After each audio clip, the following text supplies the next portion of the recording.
Сәлем бәріңе, сіздермен бірге Дәуіт Сұраған, немесе Дәке. Бүгін бізде Дәке Шарит, Айдар Дәке Шарит деген. Видеоның тақырыбы ол TTS, оның ішінде қазақша бізде TTS-тер. TTS дегеніміз Text to Speech. Бізде мәтін беріледі, мәтінді біз аудиоға түрленеміз, яғни сөйлемге. Ең алғаш бізде осы қазақша өте сапалы TTS-ті жасаған, мәтінді сөйлеуге түрлендіру бойынша. Ол Microsoft Azure. Microsoft-қа рахметін айтам. Ол қазір бізде басында жасанды интеллект дегенді шықпай тұрып, өте сапалы бізде дауыс жасап берді. Ол Дәулет және Айгүл. Оны TikTok-тан, Instagram-нан көрген шығарсыздар. Қазір бәрі соны қолданады. Енді біз оны тегін қай жерден қолданамыз? Мен мұнда видеода көрсеткем, қалай істеу керек екенін сол жерден көрсеңіздер болады. Мына жерде қарапайым ғана HTTPS деген пайдаланасыздар. Мұнда Дәулет және Айгүл деген дауыстар. Немесе Microsoft-тың өзінің браузерінен қолдана аласыздар. Бізде мәтін беріледі. Мәтінді барасында былай белгілеп аласыздар. Сосын прочесть вслух фрагмент деген бар. Соны басасыздар. Голосқа кіреміз. Сосын мына жерден біз кімді таңдайық? Міне, Дәулетті таңдайық. Сосын қайтадан басамыз.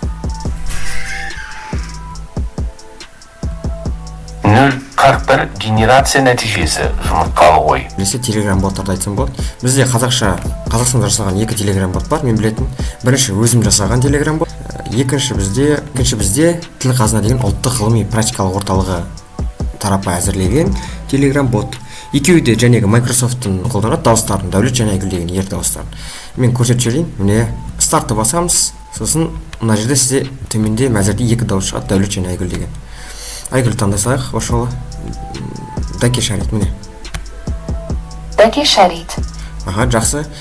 Келесі менің жасаған TTS-іме көрсек, мұнда voice деген таңдаймыз, сонда сізде дауыс таңдаңыз деп мәзір шығады. Сосын мына жерде сізде бөлек бір терезе ашылады. Сосын мұнда сіздерде бірнеше үш тілдегі дауыс шығады. Дәулет және Айгүл сияқты орысша және ағылшыншада ер және әйел дауыстар бар. Мысалы мен Айгүлді таңдаймын. Сосын ерекшелігі менің ботымның ол сөйлеу жылдамдығын баптай аласыз. Сосын тональностьті баптай аласыз. Мысалға мен бүйтіп қояйық, кішкене -20-ға дауысты таңдаймыз. Бізде Айгүл таңдалды. Енді жіберейік. Болды. Дәке Шарит. Міне, дауысты тональностьтің біз басқара аламыз. Менің Telegram ботының осындай айырмашылығы бар. Келесі бізде Яндекс Speech Kit, ол Яндекстен жасалған бізде Speech Kit, яғни мәтінді сөйлету. Кеттік, бізде Яндекс Speech Kit-ті қолдану үшін Google Яндекс Cloud консолына кіру керек. Сосын мына жерде бізде Speech Kit Playground деген бар. Сол жерге кіресіздер, сосын мұнда тілді таңдаймыз, қазақша. Сілтеме менің Telegram арнамда болады. Сосын мына жерде біз дауыстарды қарасақ, 4 дауыс бар. Мәди деген ер дауыс, және Амира, Жанар, Сәуле деген қосымша 3 дауыс бар. Бұлар бізде Яндекстің браузерінде қолданады. Ер дауысқа Мәди кетеді, ал кімге әйел дауыстарына Амираны қолданады. Сосын Яндекс Алисаның қазақшасына да осы Амираның дауысын қолданады. Дәке Шарит деп басамыз. Сосын синтезировать и воспроизвести деген бар. Астында соны басамыз. Дәке Шарит. Аха. Дәке Шарит. Мына менің Telegram ботым сияқты, мұнда да высота голос бар, соны төменге түсірсек болады. Дәке Шарит. Мұнда әсер етпейді. Білмеймін не екен. Әйел дауыстарына высота голос ешқашан қолданмаңыздар. Осы жерден көшіріп аласыздар, өздеріңіздің ары қарай қолдана бересіздер, қай жерге қолдансаңыздар да. Яндекс Speech Kit айтатыным, бұл ойлаған мен басында Алиса бар ғой. Алисаны қазақшаға үйретеді деп жоқ. Яндекс Қазақстан ғой деймін істеген. Олар өздері басқа бір дауыстарды алып, Алисаның дауысы деп қосып жіберген. Бірақ та ол бізде Алисаның дауысы емес, ол бізде Амираның дауысы. OpenAI-ді біз кәдімгі ChatGPT-ді қолданбаймыз. Бізде OpenAI екіге бөлінеді, ChatGPT және де өзінің платформасы бар, әзірлеушілерге арналған. Бұнда астында TTS деген бар, сол TTS-ті қолданамыз. Мына жерден біз өзіміздің мәтіндерімізді береміз да, модельді таңдап, бұл жерде дауыс емес, бұл жерде модель деп аталады. Сол дауыстарымызды генерациялап аламыз. Тегін қолдана берсек болады. Мұнда мен соңғы GPT-4 mini TTS-ті қолданамын. Қазір айтып өтем, қандай бір айырмашылығы бар екен. Дауыстарға айтатын болсақ, қаншашы дауыс бар? 11 дауыс бар. 12 тұра берсін. Генерация жіберейік. бұл жерде тональностьті өзгертіп Сәлем бәріне біздің дәке данышпан. Сәлем бәріне біздің сәлем бәріне дейін өтір қойық. Сәлем бәріне біздің дәке данышпан. Енді соңғы модельдің қандай айырмашылығы бар?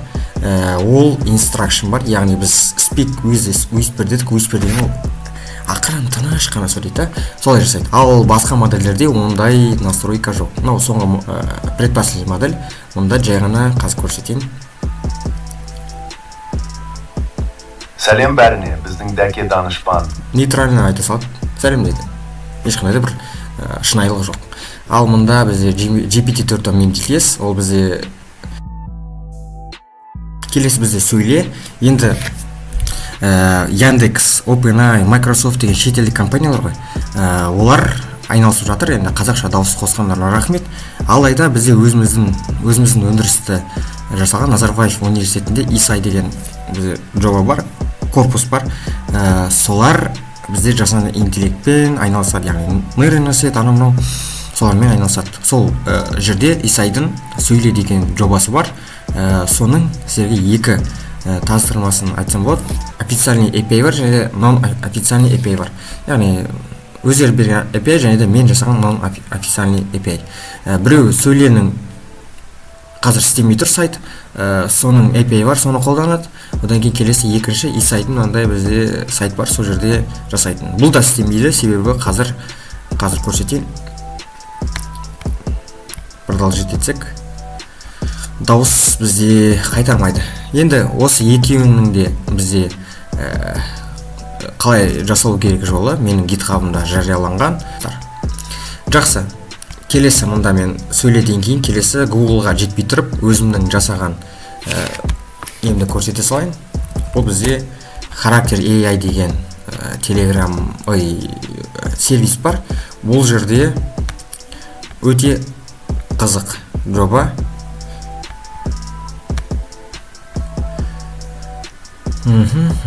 Мұнда әртүрлі дауыстар бар. Мысалға Нұрсұлтан Назарбаевтың дауысы. Қараңыздар.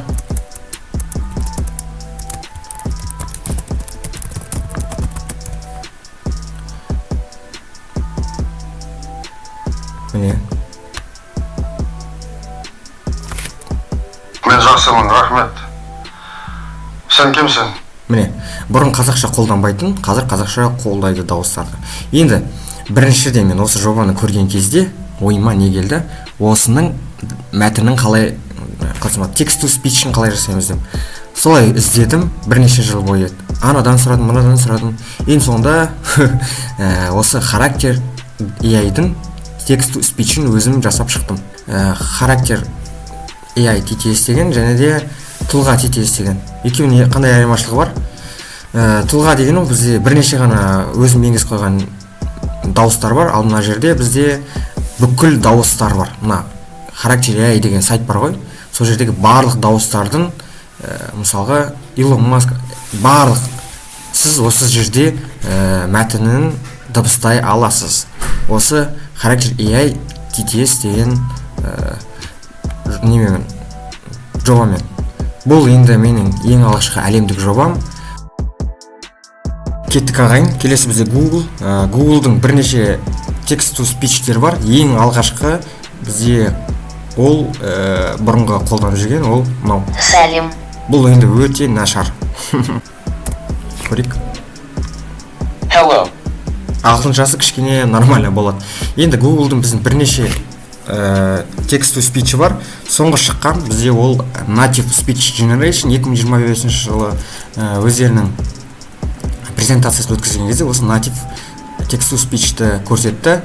Мына жерде Single Speaker аудио бар және Multi-Speaker, яғни бірнеше спикерлерді қолдануға болады. Single Speaker-ді айтайық, сосын мына жерде тон деген өшіріп таймыз. Мұнда қазақша мәтінімізді жазайық. Бағанағы мен бар еді ғой. Міне, дәке шарит деген. Сосын мына жерде біз бірнеше өте көп дауыстарды таңдасақ болады. Мұнда мен мынаны көрейін. Сосын run дегенді басамыз. Бірден ескертіп қойын. Мұнда екі модель бар. Flash және Pro деген. Сосын аудио кейде генерацияланбайды. Ол қазақша болғандықтан мына жерде. Кеше негізі істеген кезде селіп кеткен еді. Сосын бізде кім бар еді? садынан көрейік.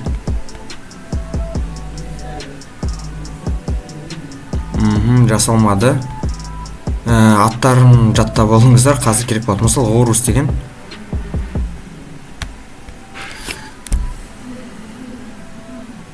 Даке шарить. Міне, Орус істеді, кейде істейді, кейде істемейді, сондай бір нәрсесі бар. Бізде Pro және Flash деген екеуі бар. Бұл жерде де сондай, бізде қазіргі модельдер мультимодельный ғой. Сондықтан да бізде бұл Gemini'дің 2.5 Flash деген бізде модель бар ғой, соның ішінде осы модель қолданады. Сол себептен атын солай жазып қойған. Міне, генерацияланбады. Түсінікті деп ойлаймын, осы жерден жасасаңыздар болады. Қазақша қолдамайды бұл жерде. Келесі бізде Vertex AI бар, ол Google Cloud Console ішінде орналасқан. Сол жерде Media Studio, сосын мына жерде біз екіншісін таңдаймыз. Сосын бізде қараңыздар, келесі модель бар. Ол жәнегі дауыстар бар ғой, ағылшынша барлығы, және Орус деген бар, мында көріп тұрсыздар ма? Орус деген дауысты пайдаланған, бірақ та мүлдем бөлек HD Voice дейді. Бұл сапалы Shrip 3 деген модельдер. Осы ағылшыншаны таңдаймыз, United States. Сосын Advanced Options деген бар, оған тиіспей ақ қойсақ та болады. 22.000 деп түсірсек болады, спидті өзгертсек болады, тағы да солай. Мына жерге кәдімгі өзіміздің немізді жазамыз, сосын жібере саламыз. Сосын күтеміз, дайын. Даке шарить. Міне, бізге кім керек? Кішкене сапалылап айтатын. Орусты көрейік. Қайтан жібереміз. Даке шарить. Міне, осылай сіздер қолдана аласыздар. Енді келесі үшінші ол бізде ViOTTS. Егер ViOTTS-ті көргендеріңіз болса, Vio 3 деген модельді. Бұл бізде өте бір Google-дың соңғы шыққан мәтінді видеоға айландырған шынайы, оның Sound FX бар, одан кейін Video FX бар, сосын дауыстары өте шынайы. Ол шынайы болу үшін не жасады, соны түсіндіріп кетейін теория бойынша. Бізде Vertex AI-ға кіретін болсақ, мұнда бізде Livia деген модель бар, одан кейін Imagine деген модель бар, сосын бізде жалпы Voice деген модель бар. Бүкіл осы үшеуінің қосындысы бізде осы Vio деген видео моделін беріп тұр, осы үшеуінің қосындысы. Менің ойымша шынайылығы шығу себебінен олар енді өздерінің мүлдем бөлек моделін жасады, оны бізге доступна емес. Қазір біз соны доступна қылдырып жүреміз, соны кішкенеден кейін сәлеңін айтам. Менің ойымша осы Liviaның көп бір әсері бар деп. Қазір Livia туралы айтып өтейін.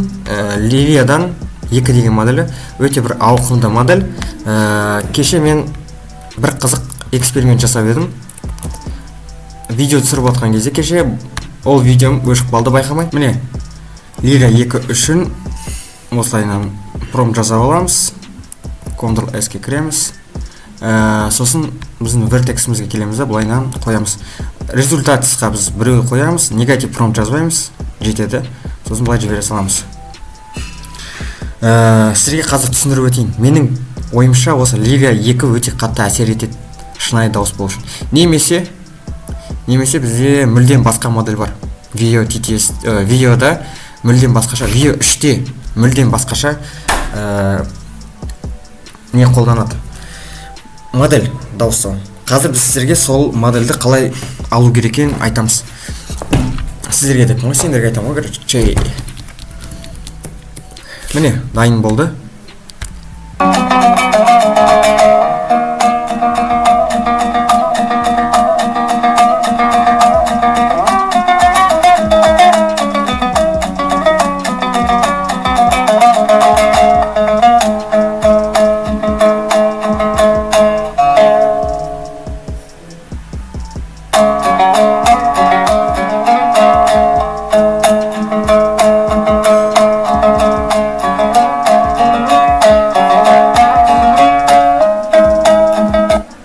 Болды. Vio 3 TTS деп жазып қояйын. Қалай істейміз? Соны сіздерге түсіндіріп өтейін.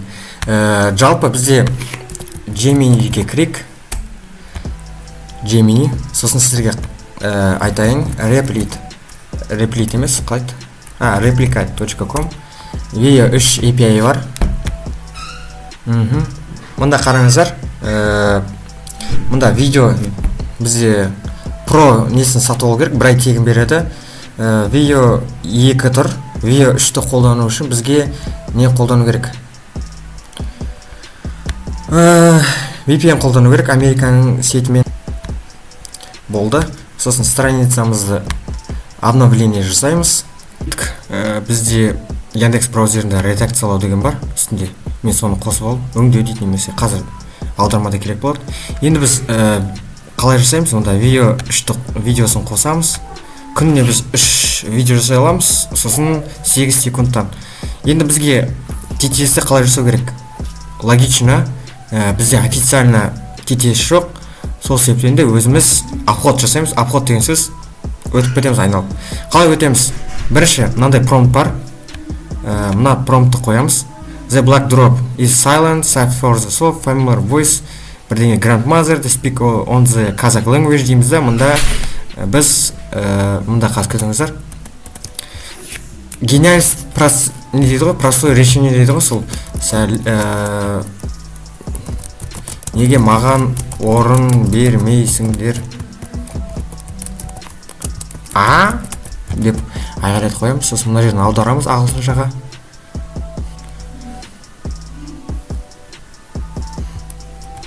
Сосын мында барамыз да қоямыз. Мында black drop немесе black screen дегенді қоямыз. Ой, Дәуіт, сен бізді алдадың ғой, ожидание реальность болды деп айтпаңыздар. Қарапайым ғана логичный нәрсе. Соны жасаймыз.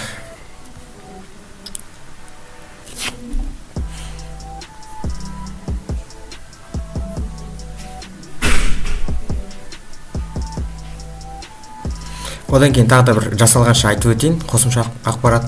Бізде Google Video 3-ті replicate арқылы қолдансаңыздар болады API-ді.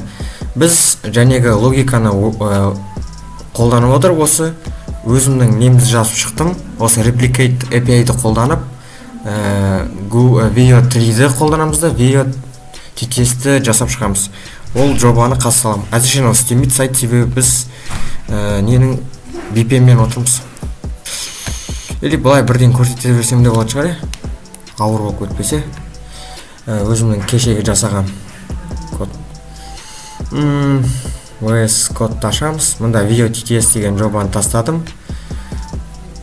Міне, біз replicate-ті қолданамыз. Сосын осындай жасап шықтық. Міне, бірінші generate Video TTS дегенде мында біз өзіміздің мәтінімізді жібереміз.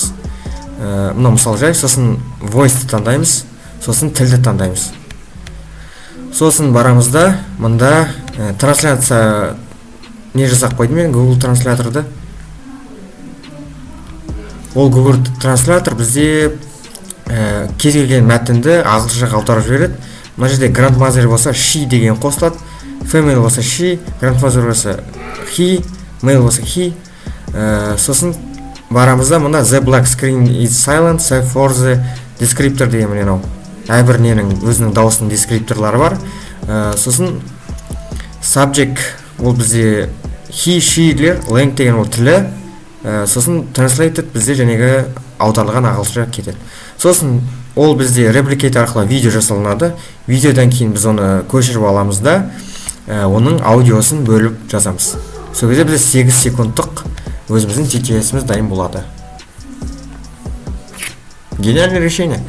Біз енді ары қарай бұны 8 емес 16 секундқа дейін көтерсек болады. Ол үшін бізге қосымша тағы да код жазу керек болады. Әзірше официальный видео TTS жоқ, біз солай өзіміз жасап аламыз. Міне, дайын болды. Неге маған орын бермейсің, а?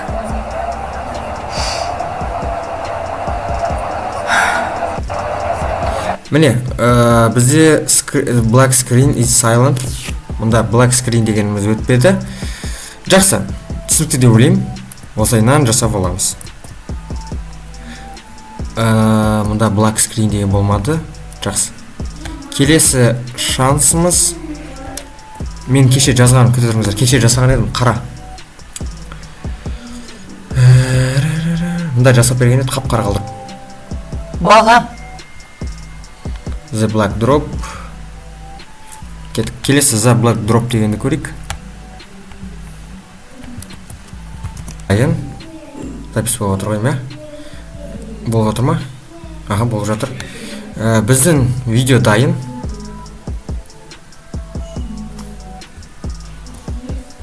Why won't you give me a seat, а? Мұнда қазақ language деген еді ғой.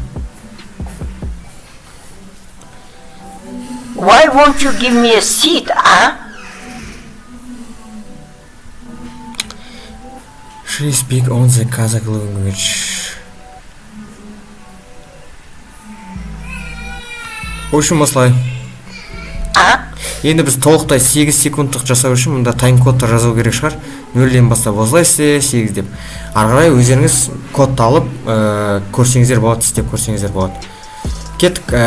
Егер Google TTS түсінікті болса, келесі мен ертегі AI-да қолданған Patolog TTS-ті айтқым келіп тұр. Eleven Labs бізде не жасаған болатын? Өзінің жаңа моделін берген болатын, V3 деген альфа версиясында қазір. Бізде text-to-speech-ке кіреміз, Eleven Labs-тың. Сосын мұнда балаларға арналған ертегілер бар. Сол жерден бір ең қысқасы бар, соны алам. Міне, екі дос пен аю ертегісі. Сосын мұнда бірден қоймаймыз, үстіндегі редакциялауға келеміз. Сосын мұнда мәтінімізді қойып аламыз. Қараңыздар, бір абзац бізде бір спикерді білдіреді. Сол себептен мен мұнда автордың, яғни оқитын адам бар ғой, соның біріншісін бір жерге қоям. Өлген деген бізде екінші спикердікі, деп жерге жата қалады деген ол бізде оқитын адамдікі. Аю келіп деген бізде автордікі, келіп күліп деген, айт шал деген, дейді деген ол бізде автордікі. Сонда досы деген бірге жазылады. Сосын досына деген ол бізде сөйлейтін адамдікі, айтты дейді деген бізде сөйлейтін автордікі. Сосын барамызда ең соңында жазамыз. Ертегі ұнады ма балалар? Егер ұнаса, арнаға жазыл. Келесі кездескенше қош сау бол дейміз. Сонымен көшіреміз. Мұнда барамызда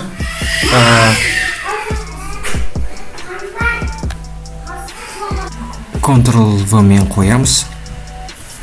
Кейін оң жақтан All My Voice дегенге кіреміз да, өзіміздің дауыстар. Екінші дауыс бізде қателеспесем мұнда Крис деген бар, соны таңдап аламыз. Таңдау үшін үстіне 2 рет басып тұру керек. Бізде ең бірінші автордың дауысы Брэдфорд деген, сол дауыс болады. Сосын авторға бір дауыс таңдаймыз, ал екінші кейіпкерге басқа бір дауыс таңдаймыз. Біз 2-ақ дауыс таңдай аламыз сонда. Әрбір кейіпкерге дауыстарын басып шығамыз. Жылаватыр, ренжімеңіздер, мен балам емес. Сосын да астында тұрған Generate Speech деген қойымыз. Мынау түсінікті деп ойлаймын. Бізде Крис деген ол сөйлейтін адамдардікі, ал Брэдфорд деген ол автордікі, ертегіні оқып отқан. Арасында болатын еді ғой бізде деп айтады деген емес, осылай рөлге кіріп кетіп оқитын еді ғой, ертегі оқитын адам. Сол сияқты қос жерген кішкене қызық болады. Сосын мұнда астында Generate Speech деген бар. Бірден түсініп өтейін, біз бірден 3000 мәтін енгізе аламыз. Кредит бізде айына 10 000 теңге ма сондай. Speech дейік. Generate Speech деп айтамыз. Екі дос пен аю ертегісі. Сонда сізде 2 аудио генерация жасап береді. Қайсы сізге ұнайды, соны көшіріп аласыз. Бір күні екі дос орманда келе жатады. Кенеттен алдарынан бір аю шыға келеді. Сол кезде біреу қаша жөнеледі, екіншісі талға өрмелеп жасырынып қалады. Қашқан жігіт ортада қалып кетеді. Алайда не істерін білмей тұрғанда, өлген адам сияқты жерге етбетімен жата қалсам, бәлкім құтылып кетермін деп жерге жата қалады. Аю келіп оны искелей бастағанда демін жұтып, дем алмай жатады. Аю кеткен соң талға өрмелеп кеткен досы төмен түсіп, досының қасына келіп күліп, айтуды ұмытып кеттім, мында сұрақ белгісін қою керек, сонда кішкене басқаша айтады. Ертегі ұнады ма? Ертегі ұнаса, келесі екінші неге көшейік. Бізде мында Model is Research Preview, мында бір нелер бар, қызық Prompt Engineering'тің қазір несін көрсетіп өтейін. Келесі екінші Eleven Labs'та мында қазір Emotional Diverse деген бар. Ой, қайда кетті? Төменге түсіріп едікші.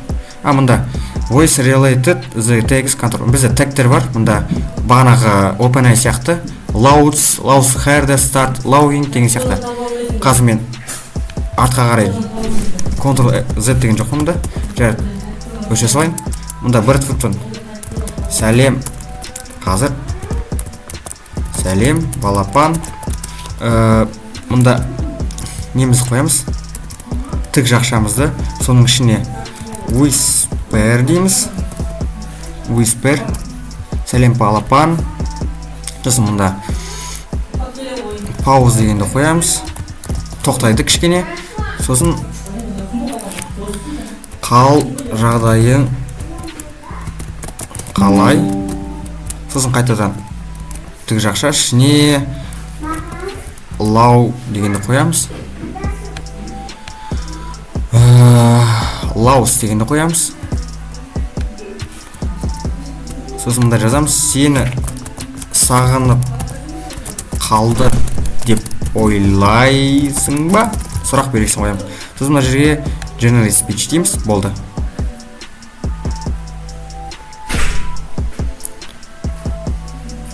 Сәлем, балапан. Қал жағдайың қалай? Сені сағынып қалды деп ойлайсың ба? Болды, келесі. Сәлем, балапан. Болды. Түсінікті деп ойлаймын. Сонымен біз бүкіл Қазақстандағы Қазақстан деп қой, жалпы қазақша TTS-ін барлығын айтып өттім деп ойлаймын. Мен GitHub-ымдағы жобаларға қарап қолданғандарыңызды сұраймын. Сосын арнаға тіркеліңіздер, Telegram-ыма тіркеліңіздер. Goodbye. Алибадарчи.